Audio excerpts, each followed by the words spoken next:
In this video, we are going to cover how to cascade multiple wall-hung units together.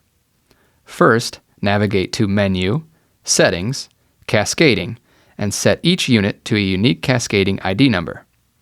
For example, set the first unit as number 1, the second unit as number 2, and so on. Remain on this screen for at least 1 full minute after changing the cascading ID number so that all of the control boards can communicate. Next, turn off each unit.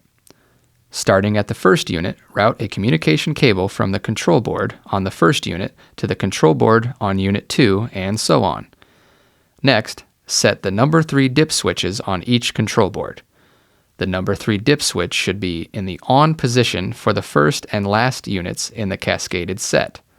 The number 3 dip switch should be in the 1 position for all units in between the first and last unit in the set.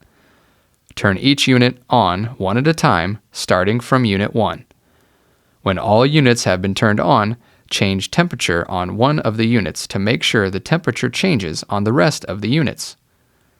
This temperature change will take 5 to 10 seconds. If you have any questions, please don't hesitate to reach out to product support.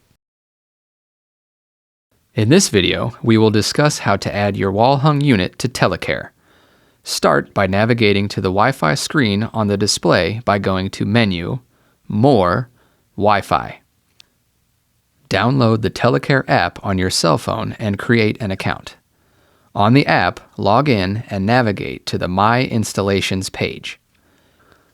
Click the orange plus sign at the top right and click the icon showing the wall-hung units at the top of the screen.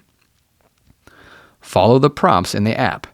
When prompted to enter unit information, please name the unit with the name of the facility included.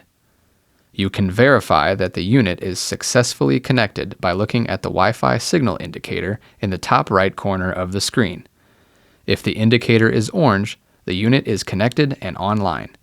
If the indicator is gray, the unit is not online.